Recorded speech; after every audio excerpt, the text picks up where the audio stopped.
Hold on, stop. Welcome back to the Shit Show 2.0. I'm actually amazed that we're all friends. Mike, I will reach across this table and the whole entire world will hear me bitch slap Do you have any duct Not tape? punch you, slap. Oh, this is gonna go downhill real quick. What's going on? Welcome To take on the world with John. Katie. and Michael. How y'all doing, folks?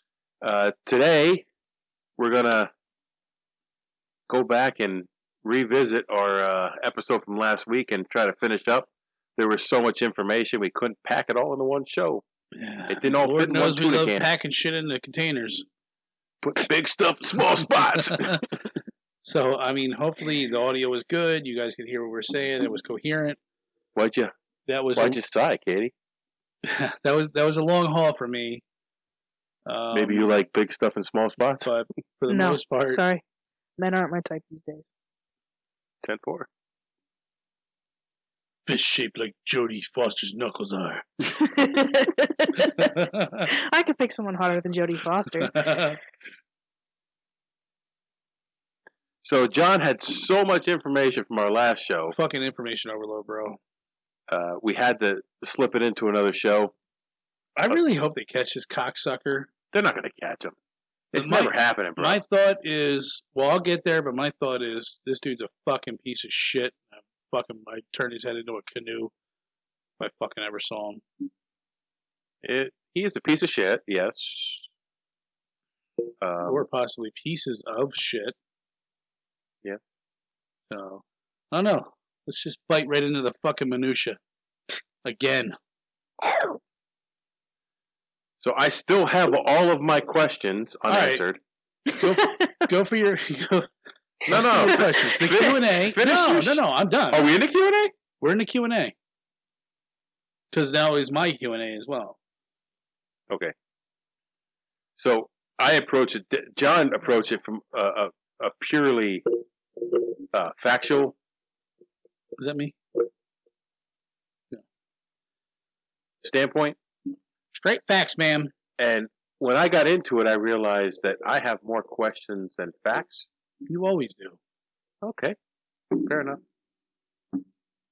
So You could look at your dick and have more questions than facts. Well, I question that every day. What is that? What are those? So I wrote down questions that I wanted answered from my research. Just like tapping my paper on the table and straightening it out. And that's very annoying. Feels official. All right, get to your fucking questions, will you? Well, my first question Sorry, my hair was in my face. I didn't like it. was, how many victims did the Zodiac have? And, Again, John that answered that. debatable. He answered that question like 14 times. well, But no, he it's didn't. But he did. debatable. It is debatable, but confirmed wise, 5. But 2 that were injured. 20 to 28 who were suspected. He claims he killed 37. Yes. And I remember that off the top of my head. Damn, you go, girl. So he took credit for 37. He wants to, yes. I think he's lying. Really? Mm-hmm. Dude, this whole thing is deceit, lies. You think he only killed over a period of 3 years?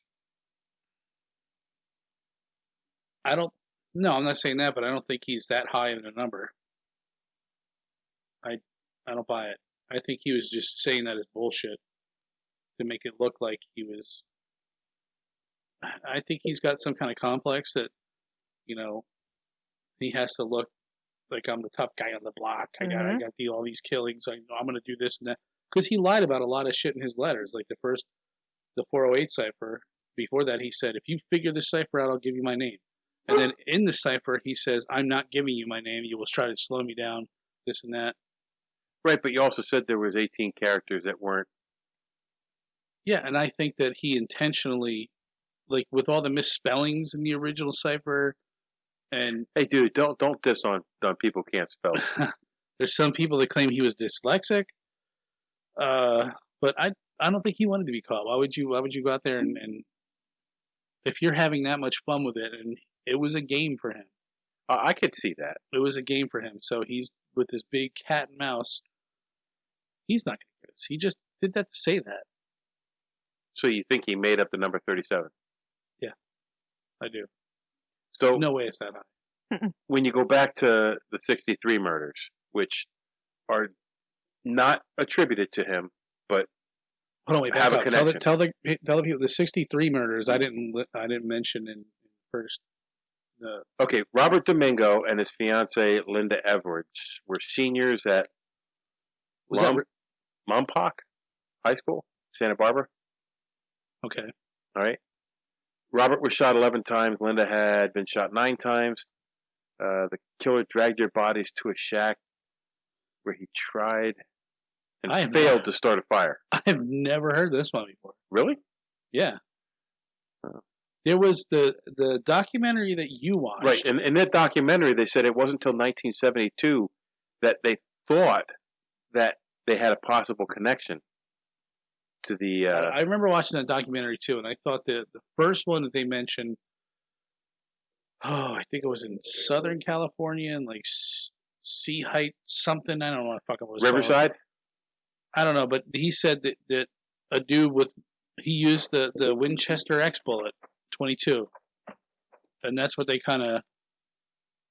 that's how they relate the murders, because the first confirmed Zodiac was... Well, I think that was the 63 murders, that they thought it was a connection because... It was a couple out on the beach. Right. And he said just like... They called him the beach killer. Yeah. In the papers, because I guess they back then they loved to label murderers. And supposedly the beach killer used Winchester Western Super X ammunition, which was the same that was used in the 68 murders. Which I think they said you could only buy specifically at like a military PX. Right, you told me that. I had not heard that before. Yeah. So the 63 murders are the earliest ones that they try to attribute to Zodiac. So then you would think like he would go 63 and then wait till 68 again to kill? 66, 3 years. Well, no, I'm only talking about the ones that I touched on. Right, but I'm talking about the ones that are attributed to him now. The Herman Road murders were 68. And 5 days before Christmas. Yes. And then 8 months later, and then 4 months later, and then a month later.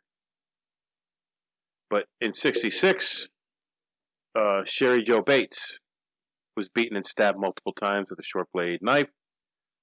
Her throat was also cut. There was no evidence of robbery. I'm sorry. Goddamn robbery. Or molestation. There were no witnesses. See, now that one I think was Ross Sullivan. Because he worked at the library. I think that she visited or no, he visited he worked at the library that she was last seen at. He wore military clothes. He like carved in his desk some kind of cryptic like I'm gonna kill her, whatever. And then he was just a weird dude, right? But and he pops up later in Paul Stein's murder along with who's the guy? The one I said Kane, the one I didn't have on my list. They both pop up in the Paul Stein murder, according to that documentary that you watched, in the fact that they were able to trace how far Paul Stein had driven and what it would cost, and they found out that the alleged killer came from what the hell was it? It was not a dance hall. It was like a theater hall. And that night they were playing the Mikado. Now the Mikado like comes up in this his writings. In his writings, yeah, almost like what did I say that one book with the Captain Zarov who would go on a hunting spree. Most Dangerous Game. Yeah, and they did say like they interviewed a couple actors who worked there at the time, and they said, yeah, we remember that guy. He fits the bill, and he was just fucking weird. But now Sullivan also has a connection to New York, where there was a similar murder. And so does... Right. Kane. Kane. Yeah. So Like it's like really. Oh, there's Lawrence Kane. Lawrence Kane was picked out of. See, this is why I think it's Lawrence Kane had something to do with it. Lawrence Kane was picked out of a lineup in 1992, a pictorial lineup, and he also was a former Navy radioman. Mm-hmm. Radio Navymen dealt with cryptology. Mm-hmm.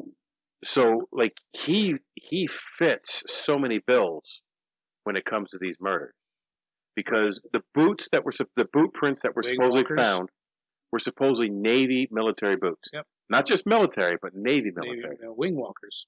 Right. So they were Airedales would have them on on a Navy ship. Guys who worked on a flight deck. Yep. I guess it was specifically made so you could walk on the wing of an airplane and not scuff it up or damage it or slip off. Yeah. It's like a real tight, almost jagged pattern. A linear. Right. And it's very specific to that MOS in the military. Yeah. So Navy radioman doesn't really fit that bill, but he could get his hands on those boots. But the fact that you know cryptology and not only that, mathematics, like you would have a strong and electronics, because they took his drawings, the Zodiac's drawings of the bomb making and the bus bomb letter, and they're like, yeah, that would totally work. But if you look at the ciphers that he sent, a lot of the patterns in the ciphers actually match the Navy flag code. There's a connection to them. Okay.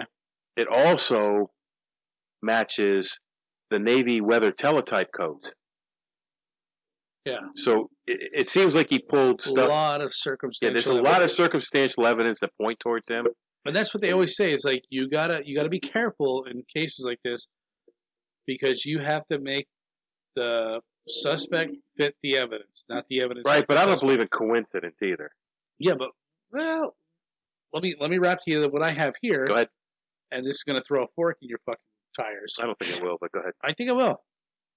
So, and I had not. I mean, I should have known this, but Christ, there's probably at least 2, 3, 4 documentaries on YouTube that you can watch. The one that you watched was Finding the Zodiac or whatever. That was whatever. I think that's just another thing where let's just tap back into this. We can make some more money. And really they just stop. It's like the fucking Oak Island thing. It pisses you off. You get drawn into it. You think they're going to find all this shit, and they just lead you on a fucking... A lot of spooky music, and then nothing. So, I'm going to... I took a lot of this information from a guy I found on YouTube, Drew Breeson. Drew Brees? Drew Breeson. Oh. And, Drew Brees. Me and him are good buddies! You know, Drew Brees is one of the most accurate quarterbacks in the NFL. You know, it has absolutely nothing to do with the Zodiac Killer. I know. They said he's just as accurate as an Olympic archer. Wow. And he's much dumber. You remember all the... you ever watch the roast with... the roast of Donald Trump with... what is it? Not Jim Jeffries. It's... oh my God, Katie, help me out here. Who's the SNL skit? No, they're he's the comedian, and this is terrible. I can't remember. Jeff Ross. There is a Jim Jeffries comedian. There is. He's Australian. He's funny. He is, and you should listen to his anti-Second Amendment rant. I have. Did you laugh or did you turn it off? I turned it off. Of course. Anyways, no, it was Jeff Ross, and where the fuck am I going with this? I have no clue. We got I'm off topic. No, we got off subject, and we started talking about Drew Brees. It's like Drew Brees. Olympic archer. Movie you watched. Oh, once. no. Okay, that's so I Drew Brees, and then I thought of Jeff Ross, and they had... How do you connect Drew Brees and Jeff Ross, bro? They had Peyton Manning on one of his roasts, and the girl that was roasting him said, Peyton Manning is here tonight. Thank you, Peyton. That's not for you. That's for him. Peyton, you're here tonight, okay? You've had a lot of concussions. And he took it like a champ, dude. He's funny as shit. And they were hammering him on like how retarded he is and just like all the concussions he's had and just getting hit. But it was a good fun. It was really funny. And he like I said, he took it like a champ. He was laughing. Sounds like fun. But if you've ever seen any of those roasts, they're fucking brutal. They are. Yeah, some are. And I can't believe fucking Donald Trump did one of them. That one was fucking good. And I think it was that's fake news. the guy from Family Guy was the host of it. They had a cartoon Jeff host. Goldberg. No. Seth MacFarlane. There you Seth go. MacFarlane. And he's like, and now for the second worst tragedy to hit New York City, Donald Trump. And like the crowd was like, oh. He's like, too soon? Too soon? Anywho. All right, so here's what I got. I melted it down into two suspects, which I did not believe this in all the shit that I ever watched, but at some point you got to grab onto something and fucking make a statement and say this is what I believe. So fuck you all. This is what I believe. I believe it was Don Chaney and Arthur Lee Allen. Don Chaney, yes sir. Are you fact checking me again? Don fucking Chaney. I'm just looking on my suspect list. I don't have the name Cheney in my research.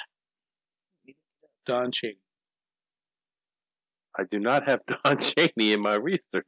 All right, so the easiest thing for me to do is just read this as I have it written. So, you know that old saying, they're like, when somebody's murdered, usually the suspect will come back to the crime scene during like a news report or while the police are investigating. Yes, they always return to the scene of the crime. Yes. Well, so happens that Don Chaney was really fucking good at doing that. And Don Chaney was Arthur Lee. Now I'm going to say two names here. Don Chaney, Arthur Lee Allen. Now I'll refer to Arthur Lee Allen sometimes as Lee Allen, Arthur. It's just easier when you write it that way. So don't get confused. There's only two people going on here. Why don't you just call me LA? That's gay. Okay. So Lee became the number one suspect because of his best friend at the time, Don Chaney. Sometime in 1970, Don had gone to the police and told them Lee was a Zodiac from things that Lee would tell him. Don was interviewed by Zodiac researcher Tom Boyd in 2000, in which he asked him questions relating to the case. Don also was in a documentary called His Name Was Arthur Lee Allen in 2008. So you have an interview in 2000 and then his documentary in 2008. And I'm going to show you a bunch of discrepancies in between those two, that 8-year period.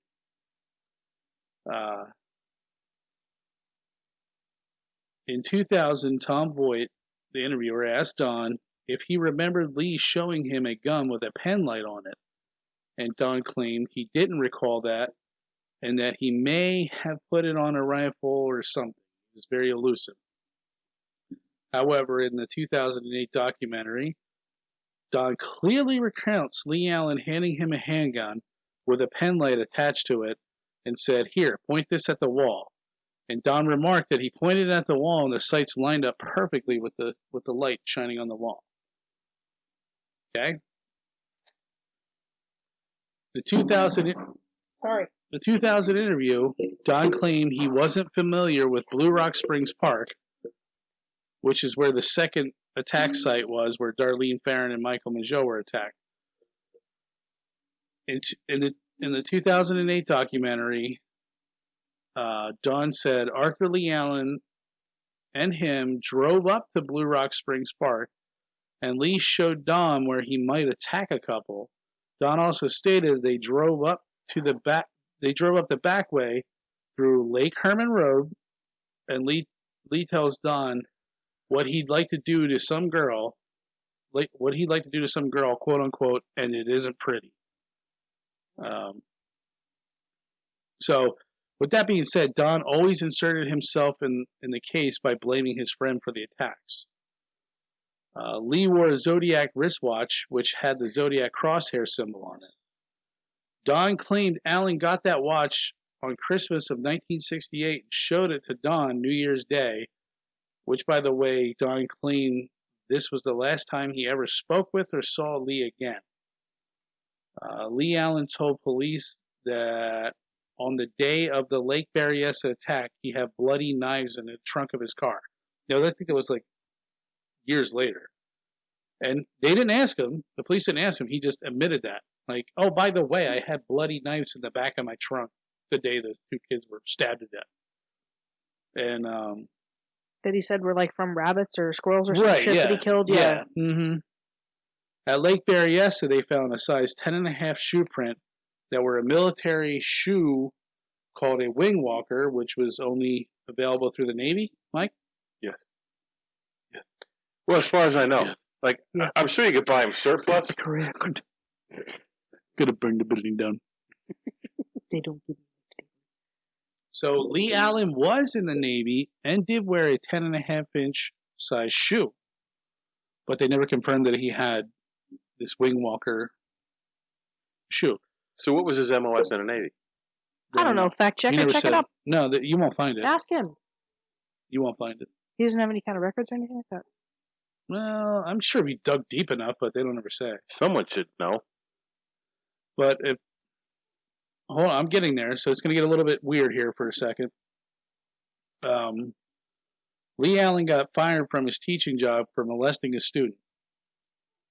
I think he ended up doing time for it. He was in a mental hospital as well.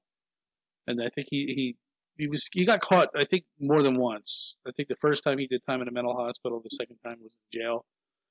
Or he went upstate. But here's what I found funny.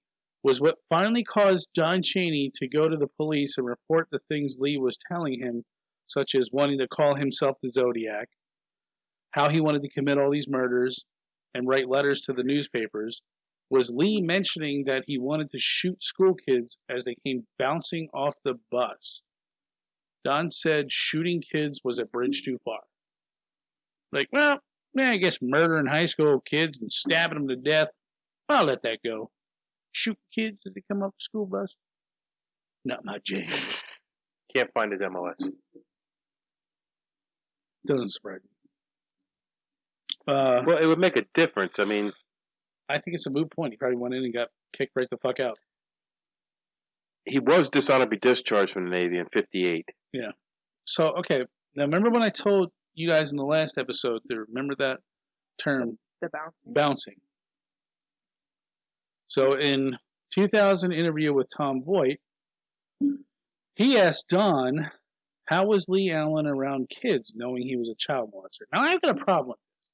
So, Don Chaney says he's best friends with, or friends, doesn't matter, with Arthur Lee Allen, knowing that he's a child molester. That's fucked up on its own. There's no way I would never, in hell that I'd ever be friends with a diaper sniper. Right. Never. And so the interviewer asked him, how was he around kids knowing that he was a child molester? That's the lowest form of piece of shit. Yeah, and Don recalls at times Lee had a trampoline out in his yard and would have the neighborhood kids come over and play on it. Don says, quote unquote, and this is all written down on transcripts. You can look this up. In the 2000 interview, Don says, quote, yeah, he had some teenage girls and maybe a boy or two. And yeah, you know, they were in shorts and bouncing on the trampoline. And they were fun to watch, you know. Nice, healthy young kids. So I enjoyed seeing athletic young kids working out. But so Don Chaney was a diaper sniper too. I didn't see any sexual interest that, you know, as far as Lee was concerned, as far as I knew at the time, he just liked to be a teacher and work with kids. So, sounds weird, almost like Don is a pedo. That's, if I heard that shit, my fucking flags would raise up. Oh yeah. That sounds fucking creepy. So, if I told you that there was a trampoline outside and there was kids playing on it, what would you say? What are those kids doing on that trampoline? Why would you have a fucking trampoline in your yard for kids to play on? You don't have kids. Well, the neighbor at Melissa's house has a trampoline. I was gonna say, yeah, but he has kids. He has 5 kids. Okay, so say, like, what are those kids doing on the trampoline? Jumping. They're jumping. Jumping. Bouncing. 99%. No, this is what Drew Breeson's saying. 99% of people would probably say jumping, not bouncing. Now, it's circumstantial. I know. You can't blame somebody because of wordage on a murder, but it's just another one of those oddities. Guilty! But the fact is that Don and the Zodiac both like to use the word bouncing a lot as a go-to adjective. And in 2000 interview, when asked Don if Lee was in the Navy, and Don says he was, but they bounced him out. And there again, that's a military term. Is it? Yeah. Like if he had said he got a big chicken dinner, it'd be the same thing as a military term. Yeah, but I don't use that. I don't use the word bouncing that much ever. No. People in the military, if they get a dishonorable discharge, they get bounced out. And I think if you're in boot camp and you get sent back in training, you get bounced back in training. So maybe Lee Allen told him I got bounced back, and he remembered that. But it's just the word bounce, bouncing on the trampoline, bouncing off the bus. I think that's. I don't think so. It's a weird word. So here we even get more weird. Don Chaney was given a polygraph test, but the night before he got so drunk that he was too hungover the next morning to the results were inconclusive. I never. And then he was also given a polygraph test later on. I don't know when, how many years or whatever, and it was still inconclusive. And they just never did anything with it. So then, this fucking guy, it's like, how many fucking more weird things can you have happen that you can say, like this? Okay, Don also says that Lee Allen had a ball of paraffin wax that he'd always want him to touch and play with, indicating that if they ever found his prints, it would be because of this ball of wax. So I come over to your house and you're like, hey, buddy, here's this ball of wax. I want you to start playing with this for making shapes. Okay, like, that's fucking weird. That is weird. Yeah, but this is all from Don Chaney. And here, touch this. It's not a ball of wax. Why is it dripping? Jesus Christ. Is it supposed to be wet? And warm? It feels like lasagna. Piping hot lasagna.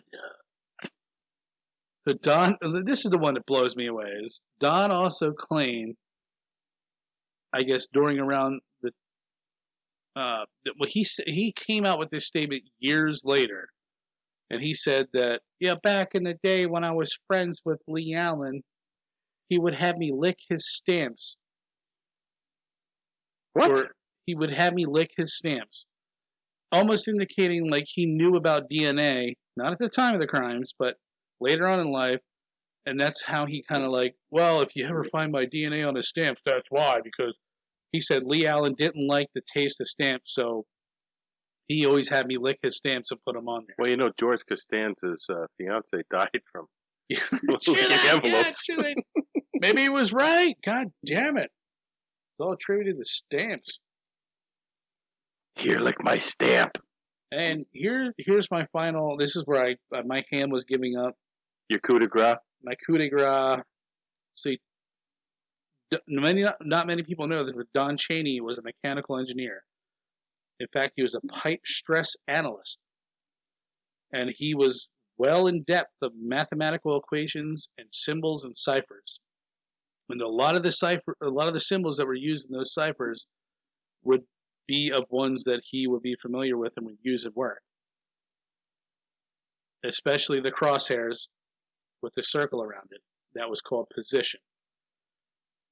There was different lines, horizontal, vertical, this and that. So in that field, they deal with a lot of symbols and math, just like the Zodiac.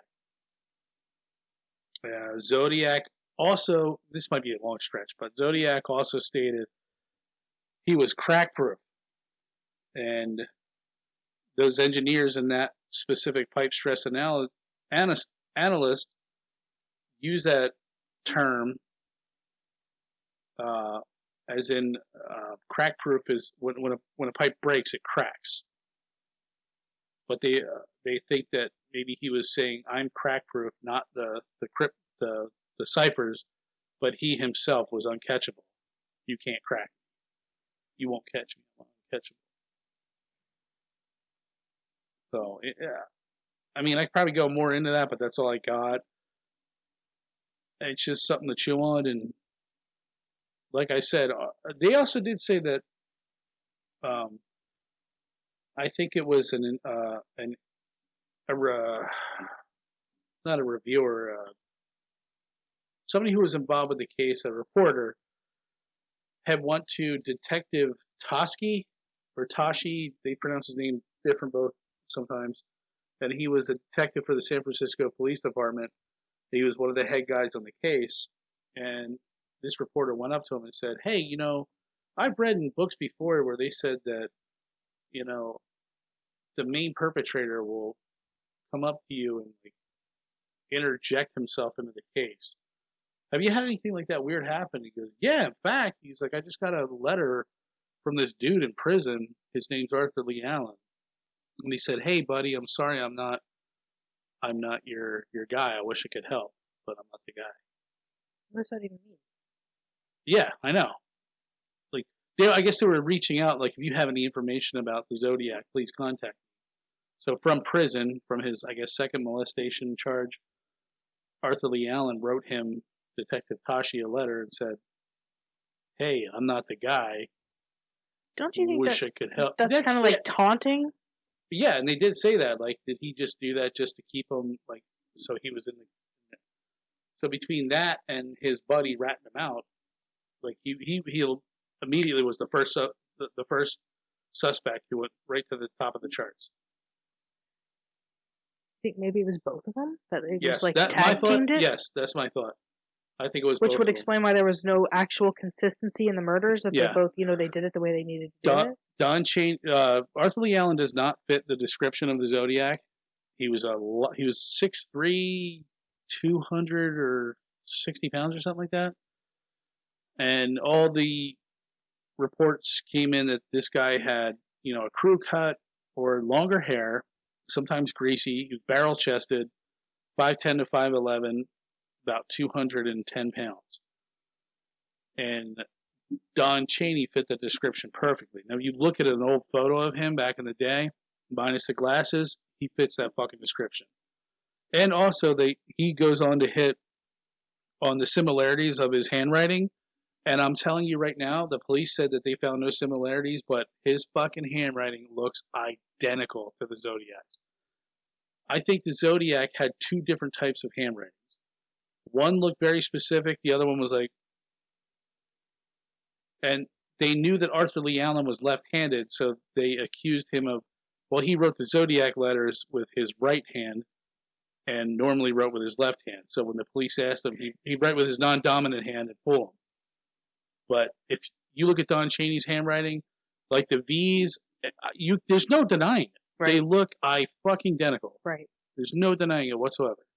See, that's the thing that throws me off, too, is like, a handwriting expert came in. At that time, that's basically what it went off of, you know, it was handwriting. Well, his handwriting's not the same. Well, that's one thing I would change. But the partial DNA came off the stamps from the back of the letters that were mailed to, and they concluded that it wasn't him because the partial didn't match any of his. They tested Arthur Lee Allen, but they never tested anyone else. Right. Yeah. So... It could have been him. Like he said, I look just in case. Like, how... He's almost so smart. He's dumb. Like, holy shit, I'm going to make a statement like, oh, you know, I did lick his stamps at one point. His apology letters or whatever. How many letters are you sending where you need somebody to lick your stamps for you? Why don't you just get a wet sponge? I've never had someone lick my stamps. Never. I'll lick my own stamps, goddammit. Or you get... Fuck here, stand my own stamps. Now, I will say this, coming from my last job being a printer, I did hate the taste of that glue, and I saw it in that glue. People would piss in the glue bucket, There'd be flies in the glue bucket, and that would be attached to the back of your fucking Capital Thank One. you for ruining stamps for me forever. That would be on the back of your Capital One fucking envelopes. So one of the questions that I had asked. Oh, hang on. So what I would do is I would get a wet sponge and I would wipe, because we had to do samples to make sure the glue stuck. And that's how I'd use a wet sponge. And my boss, he'd lick that fucking thing like he was going up and down on a fucking cock.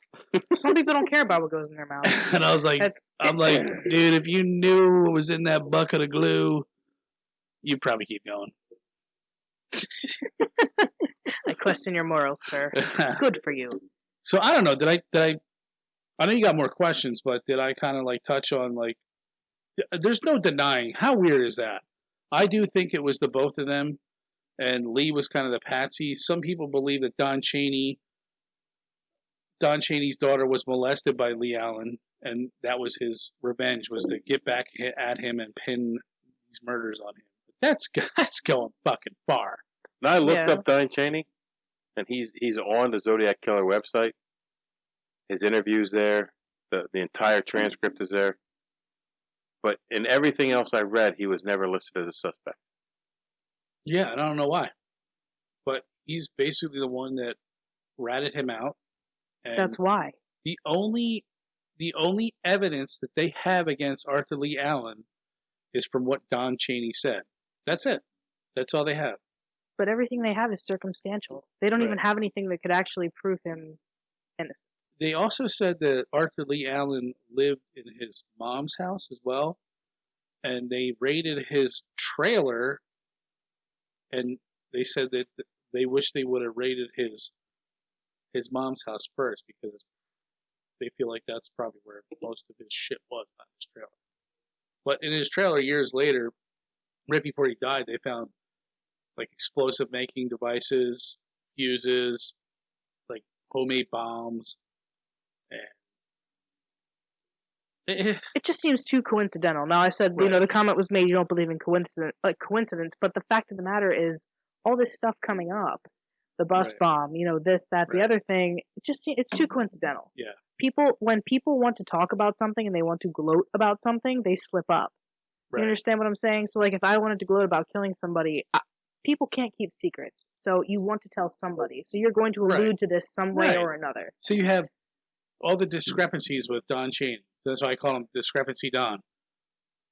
Like, so the older you get, your memory doesn't get better the older you get. It gets worse. But it seemed to be very horrible in 2000 when he was interviewed by Tom Boyd.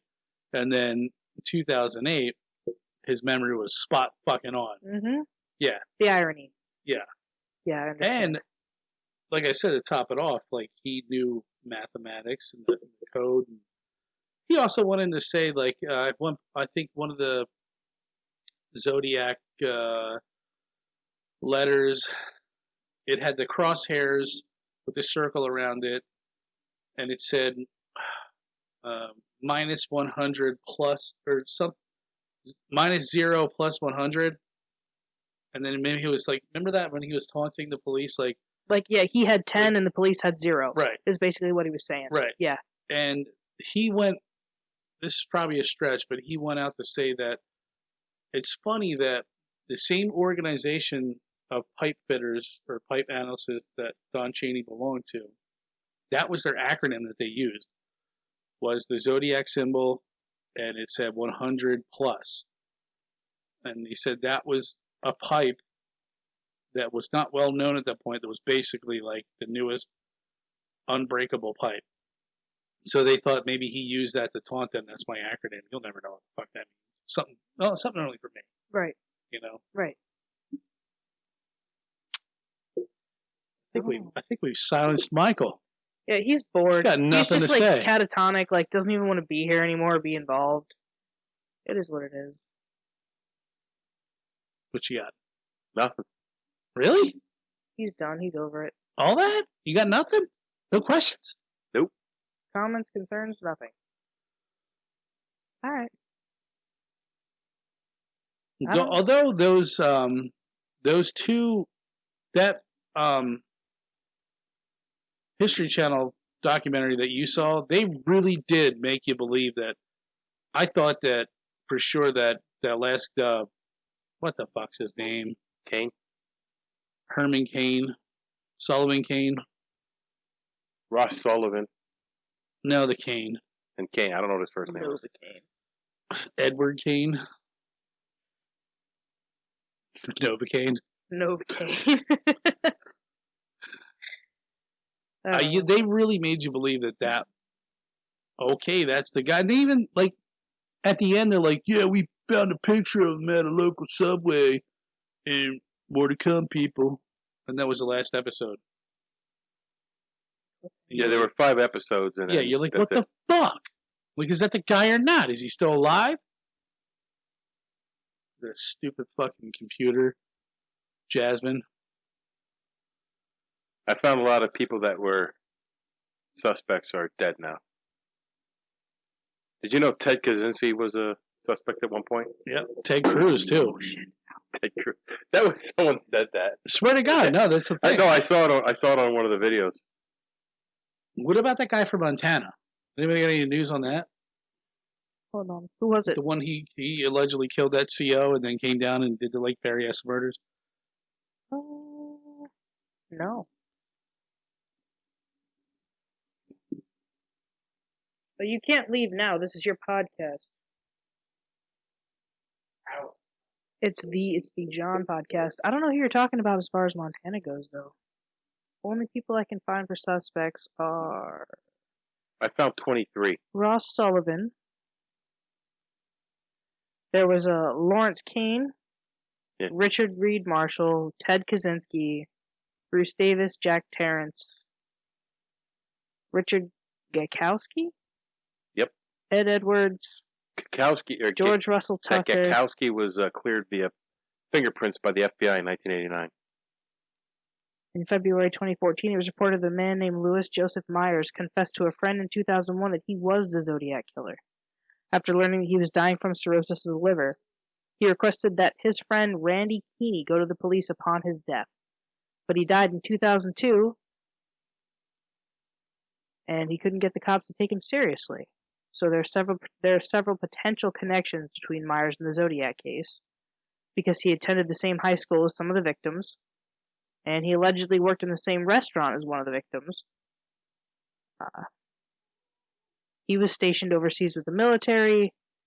He confessed to targeting a couple people because he had a bad breakup with his girlfriend, but the cops were still skeptical, so they never kept anything because he couldn't produce any credible evidence. I don't know. I think this is probably one of the best unsolved mysteries. Why?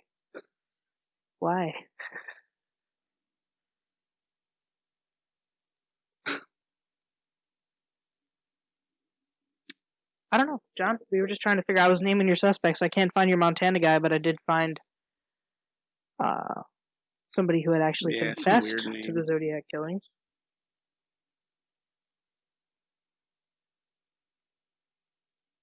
I just can't believe in this day and age. Well, how many years ago would that be? 40 years ago? 50 years ago? Yeah. And they said they had a palm print off the phone that he called from the town of Vallejo. A wet palm print that they couldn't get a match on, yeah. Yeah, and then they had partial print on the Paul Stein cab, which wasn't, they couldn't tie it to Arthur Lee Allen or Don Chaney at all. But I don't know. I honestly think if it wasn't those two, I think it was a collaboration of. I was going to say, I don't think this is just one person. No. And I think a lot of people wanted to take credit for it and didn't. Or not necessarily didn't, but a lot of people wanted to be involved, if that makes sense. Then there was a bunch of people who said, my stepdad did it. And yeah. I see. They had one guy at one point, he's like, I was cleaning out my stepdad's basement, and I was moving this big old speaker, and the cloth in the back torn, and I found a Zodiac hood in the back there, and that got sent to the FBI. Nothing came of that. There was a girl that said her dad often took her on the murders. She was riding shotgun in the car with him as he went to go commit these crimes. Who is that? Who is the lady who they attribute this to the Zodiac as well? She was driving her car down whatever road, and this car behind her started flashing the headlights. Yep. Waving at her. So she pulls over. Oh, he told her something on her tire or something. Yeah. He says, your tire's wobbling. He's like, if you have a tire iron, I'll fix it. And her daughter abducted for like 3 hours. Yeah. And she picked out, I think it was Arthur Lee Allen out of a lineup. He was picked out of a lineup like twice. I think Michael Mageau picked Arthur Lee Allen out of a lineup. So that's the guy that shot him. And so did that lady with the car. I don't know, man. But we go back to, like, Michael, you said eyewitness statements accounts are usually wrong. Yeah. You can't take it into factual. I was gonna say you can't take it into factual evidence. It's all hearsay. Hearsay can't be admissible. But Lawrence King was picked out of a photo lineup too, in '92. Yeah, I would say he. Before I watched this last thing that I did, I would say he was probably number one. Oh. And then Arthur Lee Allen was cleared by DNA. Yeah, but Arthur Lee Allen and his butt buddy were both tested. See, I read a thing that they said it wasn't clear that Don Chaney was tested for his DNA. 2002, SPFD developed a partial DNA profile from the saliva on stamps and envelope of Zodiac's letters. SPFD compared this partial to the partial of Arthur Lee Allen. A comparison was also made to the DNA of Don Chaney, who was Allen's former close friend and first person. Suggested Allen may be the Zodiac Killer. Since neither test result indicated a match, Allen and Chaney were excluded as contributors of the DNA. So it was only even a partial that got pulled off the envelope. So was it bad, or they couldn't prove it beyond a reasonable doubt, so it couldn't be admissible as facts. So it probably wasn't good enough DNA. Right. You need to be able to prove it beyond a reasonable doubt. If you can't, regardless of what you have, it's not admissible, which sucks. I'm going out on a limb. I'm saying it's those two. Like, there's two fucking sick pedos. Before all this shit came out, this Don Chaney's talking about all the crap that, like, with the watch. Come on. There's too many coincidences. You understand? Like, way too many. Everything seems to, like, fall into place. He had me lick the stamps. Right. I had to play this ball of paraffin wax. Exactly. Some things just don't. I think there were two pedos who worked together. One had the ideas, and the other one fucking. What? There was a goddamn movie about this. Zodiac. No, it was fucking. It was Dirty Harry. Scream, wasn't it? Scream. It was like two murderers, or was it 2 or 3? I don't know. What's your favorite scary movie, Sydney? But one of them did the killing, and the other one was just. He was along for the ride, but he didn't. I don't think he did any of the killings. No, I know what you mean. I don't know, man. A little weird. So I don't know. You guys tell us what you think. Yeah, it's definitely sketchy. Email us and fucking tell us who you think the murderer or murderers were. It's got to be more than one. I don't think that whoever it was acted alone. There's too many differences. Like I told you too, I swear I heard, was watching something where they thought it was even like one of the police chiefs or commissioners, and like he had, they were on tape talking like cryptic, or not cryptic, but like saying stuff that almost allude to they were hiding something. And years after the guy died, they dug up a part of his yard, and there was a little girl buried in his yard. Yeah, you told me. I didn't hear that anyplace else. Yeah, I don't know where I found that, but I swear I remember hearing that. And like I said, there's just way too much information out there on this case. It's just so hard it's so easy to get lost and it is. Figure out what the fuck's what. I don't understand how this one slipped through the cracks. It's what it just seems so I don't know. It's definitely interesting. Definitely an enigma. Well, the 4 ciphers, how many were solved? Just the first one? That's what I've heard. Only the Now, first one. on the History Channel thing, they solved half of the second one, supposedly. Yeah. The last... Well, maybe they meant that was the only one that was fully solved. The last 8 lines were gibberish, they said. 18. Last 18 characters. No, last 8 lines of the... which one is it? 23? Maybe. The 340, Z340. Suppose it, the first half of it, now, what did that one solved, say? and then the cipher changed in the second half, but they think it was just gibberish. That's right. What did the first half say? Probably just fucking nonsense. They said it had the name of the killer in it, and I think it was Alfred Edelman. I did read at one point, like I think it was the 340 cipher where, and like if you look at the middle of it, it says Geik. So they're like, oh, that's Richard Geikowski. That's him, and he was another suspect. See, some of these are just weird. I mean, I don't know. Geikowski was a suspect. Let me see if he was. But here's another thing. He was cleared via fingerprints by the FBI in '89. So here's another thing: is that Don Chaney, being an engineer. Don Chaney. Yes. Being an engineer. I want to say Dick Cheney. Yeah, I was gonna say, is it Dick Cheney? No, Don Cheney. Being an engineer, he would write on graph paper. So if you look at like the Zodiac, it looked like everything he was trying to do would stay within the graph paper, the blocks. And they actually have a copy of his, I don't know what it is. It's like him explaining why he was working for a hospital or something, and he wrote it on graph line paper, and he was explaining why one of the patients had died.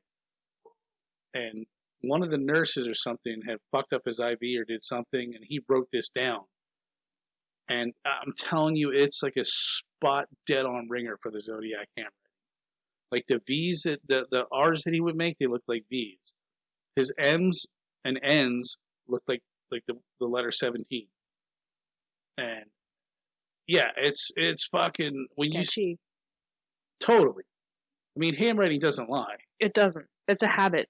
And I think what would happen was he probably either A, got drunk and his handwriting got worse, and you probably wouldn't be able to tell it because, my handwriting changes from time to time. I can write in what I believe to be maybe like 2 or 3 different styles, but when you start getting going, you're going back to your natural, what you know. Right. But I think between that and Arthur Lee Allen, that explains, like the writing on the Lake Berryessa door, the Lake Berryessa door, like that did not really look like the typical Zodiac handwriting. Like his A's more looked like a Q, right, and his F's were like a long stem on the top, almost like a candy cane. His M's and N's look like 17s. His R's looked like V's. I said that like 5 times. The comparisons, I think it's only like 3. But, but yeah. Yeah, so I don't know. I mean, we're not going to solve it. Yeah, we solved nothing. We're not out to solve it. My brain hurts, man. No, we're just putting out the information and... Well, hopefully people like that and they looked at it and be like, yeah, I learned something from it. Well, I know there's a lot of this stuff I didn't know. Yeah. I don't have to waste 6 years of my life watching YouTube videos now. I've wasted 3 here.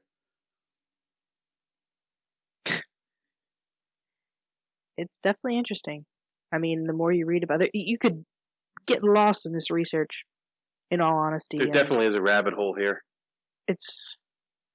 But maybe that was in the grand scheme of things. Maybe somebody meant to do that. I mean, obviously, this was well thought out. So, I don't know. I want that Golden State Killer fucking ending. Like, oh, we found him. He's just some little old fucking cotton top living in. As there's a plug for Ancestry.com. Yeah.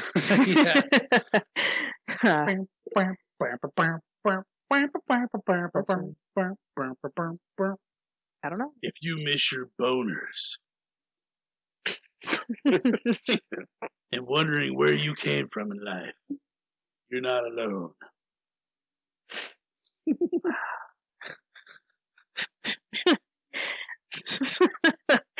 New ED drug called Zodiac. The slogan is, I can't do a thing with it. Listen. Keep your dick hard, your hand limp. Stop. From all the research. That was actually a play on the podcast. You totally missed it. No, I got it. Wow. I thought I was being clever. It's okay. I'll just let that one go. But anyway, I don't know how far we are into this, but it was definitely interesting for me. I learned a lot. It was nice to hear John talk for once and really see him get involved in things. It was definitely different to hear John talk and Mike be quiet. Pretty sure he was just sitting here surfing on Facebook the whole time, giving zero fucks about anything that's going on. No. So, on that note, hope you guys have a good night. Take on the world, baby. Hold on, stop. Welcome back to the Shit Show 2.0. I'm actually amazed that we're all friends. Mike, I will reach across this table and the whole entire world will hear me bitch slap you. Not punch you, slap. Oh, this is gonna go downhill real quick.